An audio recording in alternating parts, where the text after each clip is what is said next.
mangyari lamang na may mga nagkomento na konti doon sa about sa mental health and about sa narcissistic abuse na shinare ko. Kwentuhan ko na rin kayo.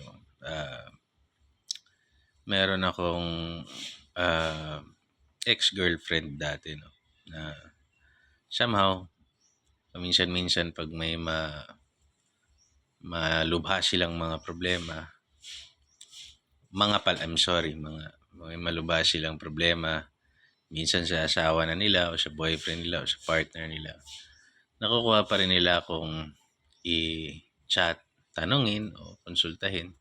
Siyempre, iba kasi yung pinagsamahan namin eh.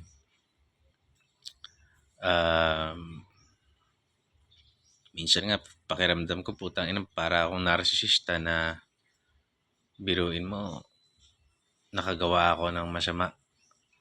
Niloko ko yung mga dati kong karelasyon, kaya kami naghiwalay. Tapos, somehow, kinakausap pa rin nila ako. So, parang manipulative ba ako? Minsan iniisip ko gano'n, pero iniisip ko na lang, well, basta wala naman akong nakukuhang benepisyo, di ba? Nakakatulong ka lang sa kung palagay mo, okay na yun. Gano'n na lang iniisip kong mindset. So, may nagsabi sa akin, medyo sensitibo ang sabi niya. Dayuhan kasi yung kanyang naging partner, jowa. Yung dayuhan na yun, sabi niya sa akin, ano ba naman to? Ikaw, taksil ka lang talaga pero hindi ka naman masamang tao, sabi niya.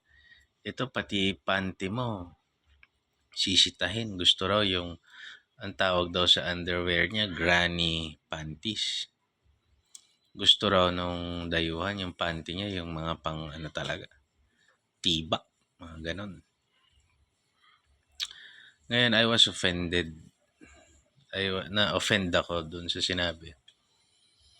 Ngayon, hindi ko alam kung ang sasabihin ko sa kanya ay iwan mo na yung putang inang yan kasi ayokong magmukhang nanunulot kasi may history kaming dalawa. Meron na akong partner, meron na rin ako anak. Magmumukha lang akong manipulative narcissist na sabi ko sa'yo, ako lang mabuti sa inyo. Di ba? Pangit di ba? Pero di ko alam yung sasabihin ko. Ang sabi ko, hindi naman siguro ganun. Pero ako, ang tingin ko, putang ina, yung foreigner na yun, ginagamit lang siya para sa pantasya. Dapat niya nang iwan. So, I was deeply offended.